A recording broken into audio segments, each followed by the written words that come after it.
Today on Oklahoma Gardening, we share the heartwarming story of how one Tulsa Master Gardener is making a difference.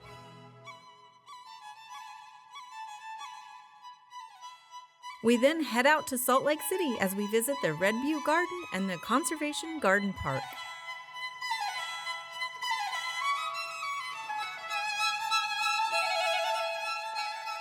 Underwriting assistance for our program is provided by the Oklahoma Department of Agriculture, Food, and Forestry, helping to keep Oklahoma green and growing. Oklahoma Gardening is also a proud partner with Shape Your Future, a program of the Tobacco Settlement Endowment Trust. Shape Your Future provides resources for Oklahomans to make the healthy choice the easy choice. I love sharing with you guys the cool things that plants can do. We're back here at the student farm.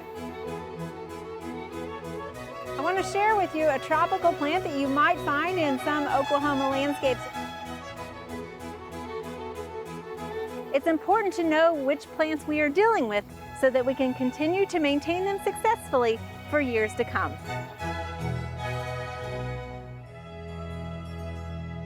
This season, we've been highlighting the many benefits of gardening and how they can help create healthier lifestyles. The old adage, you reap what you sow, has never been more appropriate as we visit the Tulsa Boys Home and see how Danielle Adkins and her fellow Tulsa County Master Gardeners are using their horticulture knowledge to transform teens. Many Master Gardener programs across our state are having positive influences on their community. But this program just goes to show you the bounty of the garden can go far beyond vegetables.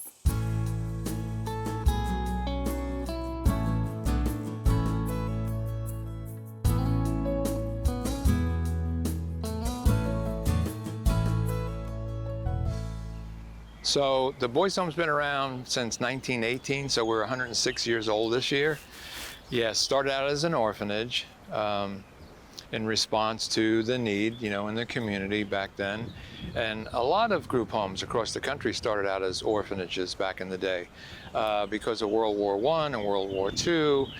In particular, a lot of these parents were killed in the wars, and so the children were left, to their own devices, and these orphanages sprung up around the country.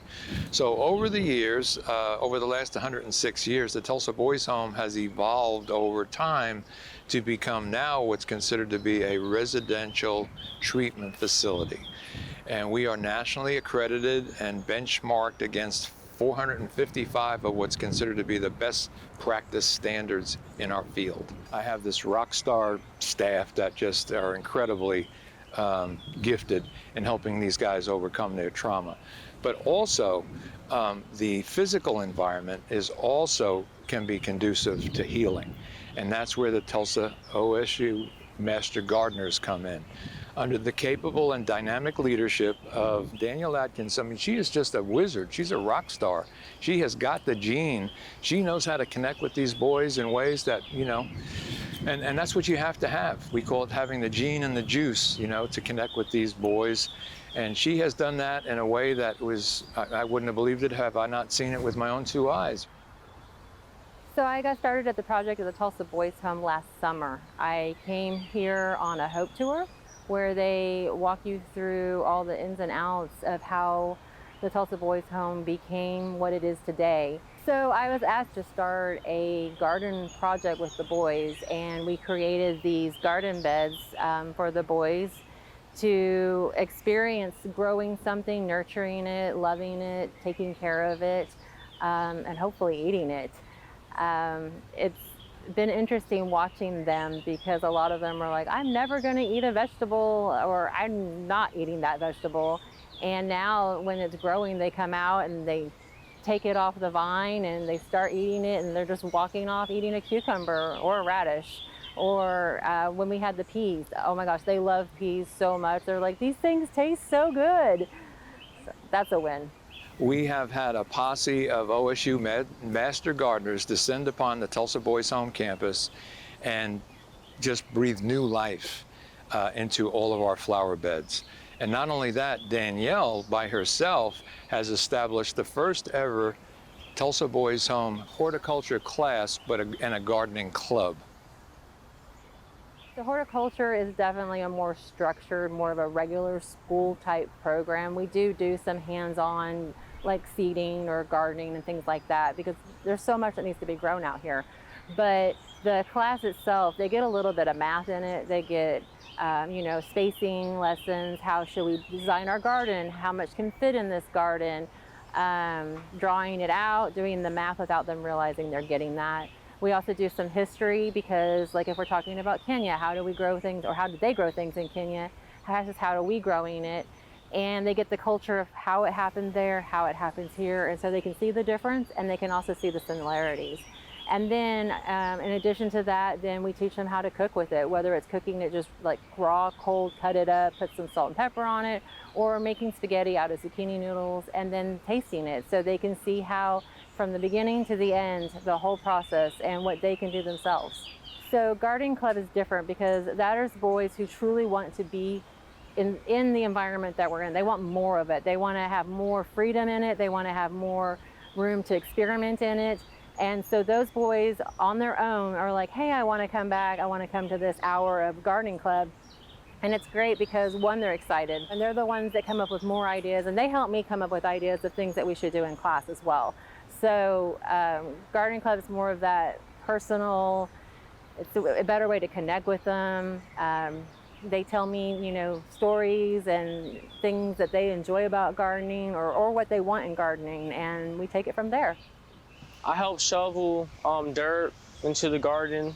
Sometimes I water it, if they need help. It's pretty fun. We do a lot of fun activities, and then we build, pretty decent sized coop for chickens. So I've done both. I started out with gardening club. I thought at first I just needed something else to do. So I went to Miss Danielle and asked her about it, and she said it was fun, so I took her word on it, and I'm happy I did. It is really fun. I did a little bit of gardening before I came in here, just to help my mom with hers. It was fun when I was out of here, so I was like, might as well go do it now. And I've not regretted it ever since. It's been really fun. I just like the sunlight. I like how peaceful it is. It's very peaceful. I like that we get to plant stuff because my teacher told me that when you plant stuff, it helps the world. So I became a master gardener for the knowledge. You get so much knowledge being a master gardener. I mean, we all know how to put something in the ground and hope, and it's grown or not grown, but the science behind all of it is absolutely amazing. But after you learn that, you take that information and you go to different places in the community and you educate, you help someone else who doesn't have the time or necessarily want to go through the program. You share that information that you have gotten from them with those people and or groups or just whatever it is, and you share it with them and you give them the knowledge that they need, and they come back to you and they're like, hey, this is now working, but now, hey, this is a problem. Can you help me with this? And so it's always a challenge, but it's very rewarding growing food and giving it to food pantries or helping a community or an organization make their own garden that they can give away to other food pantries or people who need it or for their own use if they need it. And it's absolutely rewarding. This place is absolutely amazing. It's peaceful, it's serene, it helps you be centered of yourself, whether you're here for yourself or you're here for one of the boys. It's fabulous here. So we've got the gardening club going, where we're growing our own vegetables and fruits, and then we have the enhancement of the flower gardens as well. And again, the boys were working side by side with the master gardeners as well to get all the new flowers and plants planted. And so, people help support what they help create. And so the boys, having been involved directly in creating these enhanced, beautiful flower beds now, are much more likely to help take care of them than if somebody else did it and then they don't really care about them. So these are our new plants right here. This is where we we have to add some more area to it. So this is our TBH logo right here. We filled everything in, so there should be nice bushes around it instead of just soil. It'll make it look a lot fuller, a lot nicer, a lot more vibrant. We want it to stand out. We want, when someone walks down here, we want them to think like, this is a peaceful, nice place. This is a place where we change lives. So we did like almost like an arrow shape right here where it's gonna be a comb of red coming up to a tip of yellow and then back to red. And then these purple bushes are gonna be right in the middle. So it's gonna create, what we're hoping to be is like a nice flush arrow of beautiful flowers. That's amazing. So at first, before I did gardening club and horticulture, I was really stressed, a lot of anxiety. You got to be next to all these boys 24/7. To be able to go out in the garden, it teaches you, one, patience. Plants and flowers and anything that grows from the ground takes patience. It doesn't grow in a day. So you really learn to just tend to it and be careful. And it kind of teaches you in your own life, you just got to slow down. The world is too fast sometimes. So sometimes you got to slow down, take a shovel and plant.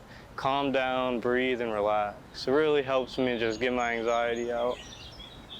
My greatest hope is that the OSU Master Gardeners that have descended upon this campus to help us out with our gardening and the flowers and the vegetables and all of it will stay connected with us at the Tulsa Boys Home for the long term.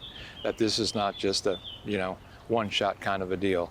I'm pretty sure that Danielle Adkins is in it for the long haul, so I'm hoping that she can wrangle the rest of her OSU Master Gardener posse to do the same. These boys, they want someone in their life that shows they care. They want someone who's here for them.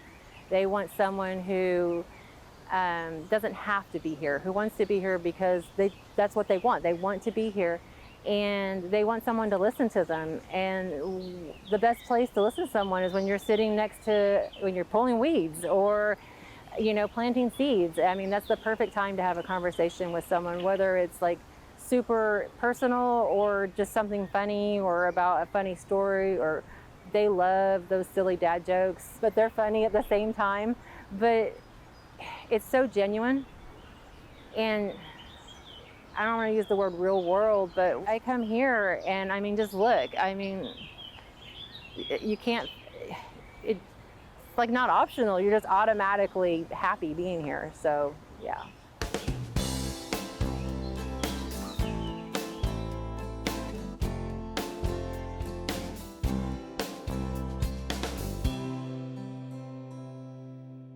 We are here at Red Butte Garden and Arboretum, just inside of Salt Lake City. And joining me today is Guy Banner, who is a horticulturist here. Guy, thank you so much for giving us a little bit of your time. My pleasure. It is a beautiful garden right on the hillside here. Tell us a little bit about how this garden got started. It began as a state arboretum where people could come to experience local native plants and trees. In 1985, the garden opened and started small, and it's grown since then. It's now 29 acres of manicured landscape and managed landscape, and then we have about the rest of 100 up in the natural area, which is a forest. Used to be forest land, but it's managed as a natural area up above us. So we're nestled right up against the foothills into the mountains here, and live in this urban wildland interface. You're really bridging the gap here, and you Yeah. get to experience both of them while you visit here. Let's talk a little bit, because you kind of have the visitor center down low at base camp, and then you got to hike up. But Yeah. let's talk about some of the different gardens that you have overall here. All right, yeah. Some of our earliest gardens are the entrance gardens, the Four Seasons garden.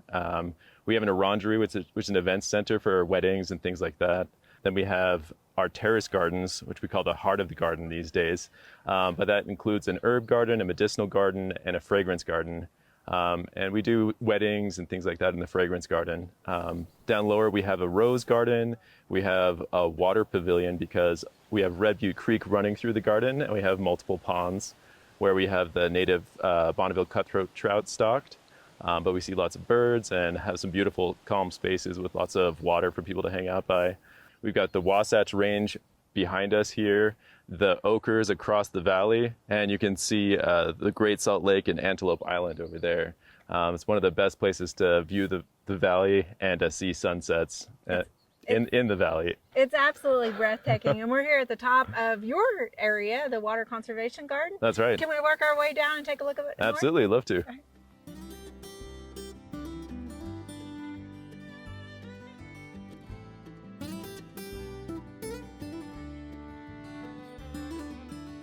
This larger sense of garden space, and it's something inspiring for people that maybe they can't do at home, but here it's something that they can experience on a bigger scale. All of this that we're seeing right now is the Water Conservation Garden? Yeah, that's right. So we're in the center of the Water Conservation Garden.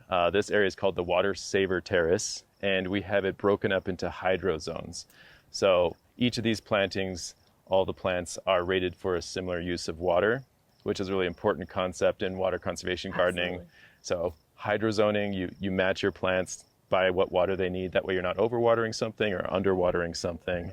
And so the vegetation sort of changes then, right? Absolutely. So we have this is one of our once a month areas. Okay. And then we have a zero water, nothing after establishment. Okay. Then we have once every other week, once a week, and then twice a week. Okay. At the lushest and greenest. And we try to work hard to make sure that this area looks as good as those areas later in the season when it gets really hot and things have dried out a lot. I think that's a critical point always in botanical education, right? Yeah. Is that drought tolerant doesn't mean cactus and rocks. That's right. Yeah, we try to show a lot of lushness, capture a lot of our native vegetation, but we borrow it from all around the world, the Mediterranean, some of our sister climates, like our sister city, I believe, is in Turkey. Okay. Just climactically, we're a zone. Six is our safe number, but 7 is what we're now rated as. So depending on where you go in the valley, 7 or a 6. Which is so funny because Oklahoma is in that 6-7 range also, but drastically different because of just temperatures. And you guys get a lot more colder and consistently colder in the wintertime with snowfall. Right. Yeah, we do tend to have consistent snowpack for chunks of time during the winter. It's not always throughout the entire winter, but yeah. So we probably share quite a few different plants. Our annual rainfall is about 17 inches. And I think you guys get quite a bit more than that. A little more than that. Yeah. But, you still have very hot shortgrass prairies there. Right. Understand. Your humidity is a lot higher than us. Yeah. But it's a dry heat today. Yeah, it's a dry heat. But I will say I do recognize some of the plants, obviously the yarrow and the yuccas, and I've seen buffalo grass here, Mm-hmm. but some unique plants that I'm not familiar with. Right. Like this, what is this plume? Apache plume or canyon plume, Okay. Fallujah paradoxa. This is a super drought hardy plant that stays evergreen on its leaves, and it gets these beautiful little white rose family flowers, kind of like a little simple apple blossom, followed by these are the seed heads that are fruiting. Okay. So it's just these plumes. So it's a great plant for just a continued season of interest. You get those blooms early on, and it sets these beautiful plumes up, and then they just stay. And we got a nice mass of yellow behind that. Right. This is a sulfur buckwheat, or Eriogonum. So there's a lot of the wild buckwheats in the United States, and the Western United States has a huge number of species. So this is a cultivar of one of our native species, but they're a great low water plant that has big blooms, and it's a great pollinator plant. Okay. That's something we try to do with this garden a lot as well, creating habitat for pollinators and various other beneficial creatures. Absolutely. Well, I have to ask a little bit about the soil too. We're here on the the mountainside, Yes. and I know you have Salt Lake down below. Right. What is your soil like here? It's quite variable. So we have a pretty variable geology here, and so the parent material of these different rock formations breaks down and creates different types of soils. On average, our soil tends to be neutral to alkaline pH. Okay. As you get closer to the lake and down in the basin, it gets saltier, and so the pH goes up and the salt goes up. Right. Here on the foothills, where it used to be, it's been grassland and oak scrub for a long time, we have a little bit better soil, but there is a lot of clay, there's a lot of rock. This garden, we utilized the soil that was on site during construction and mixed in organic material and some drainage, and then we brought in a little extra soil as well. It's more of a silty texture, but it tends to be, there's a lot of clay in our soil. Well, it's red clay. We know that, red clay. Yeah. It's definitely coming into its own, and it's a beautiful garden. Thank you so much for sharing it with us. My absolute pleasure.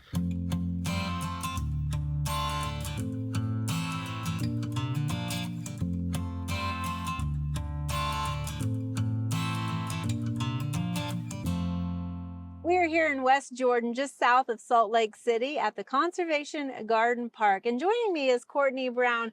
And Courtney, I think it's really a demonstration garden, right? Can you tell us a little bit about the history here? Yeah, the Conservation Garden Park is what it's called.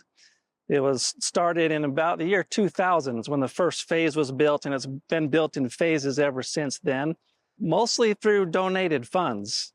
Although it's owned by the Jordan Valley Water Conservancy District for the purpose of water conservation, to help people learn about water-wise landscapes and how to make changes in their own yards. And you've done that in a lot of different ways. Tell us a little bit about some of the things that visitors might see throughout the gardens.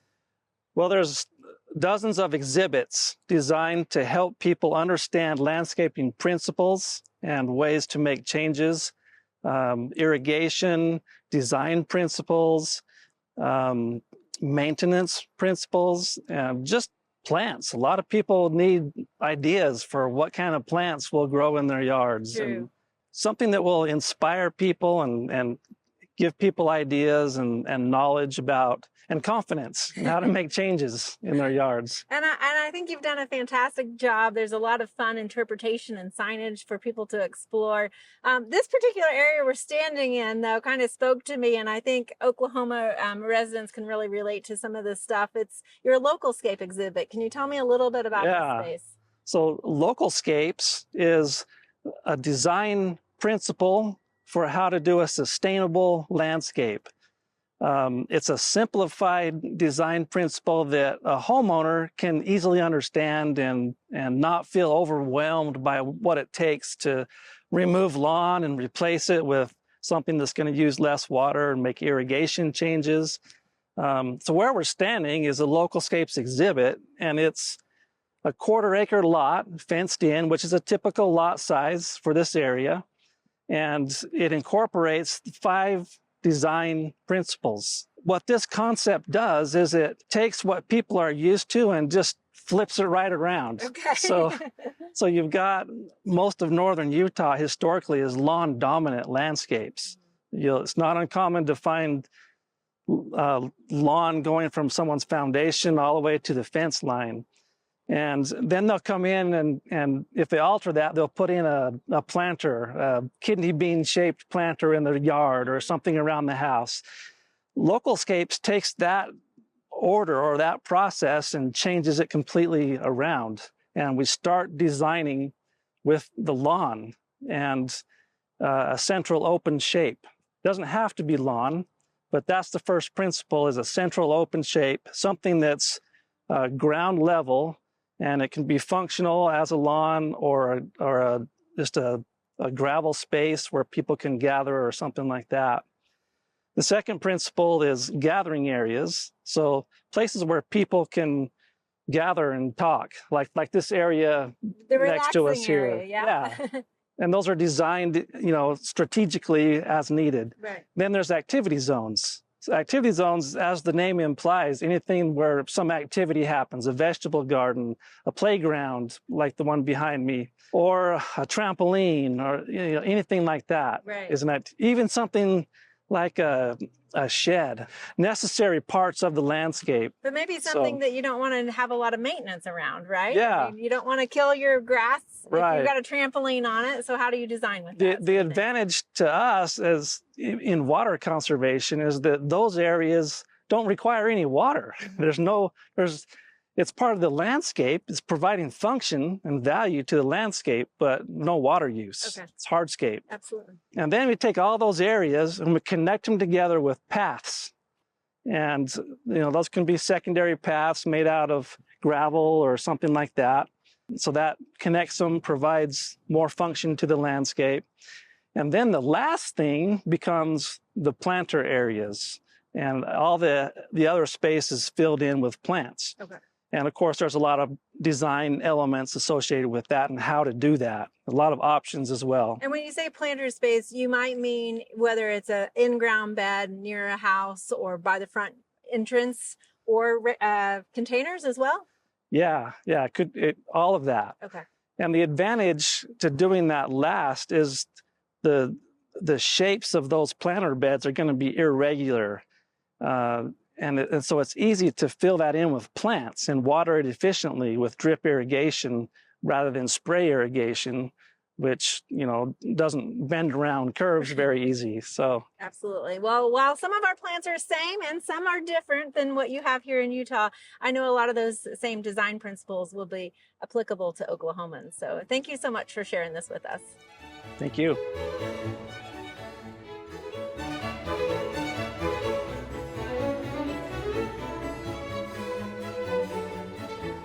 Oklahoma Gardening wants to continue bringing you the best gardening information, and to do that, we want to hear from you, the viewers.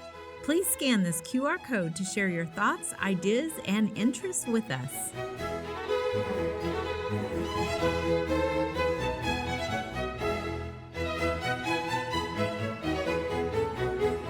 Join us next week as we visit some of Tulsa's most beautiful landscapes, right here on Oklahoma Gardening. This zone that we have in Oklahoma. Okay, here we go. I'm not driving right now.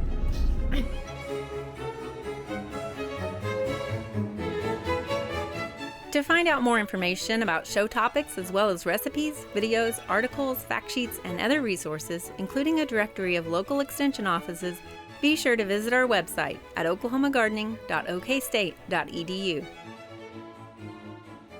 Join in on Facebook and Instagram.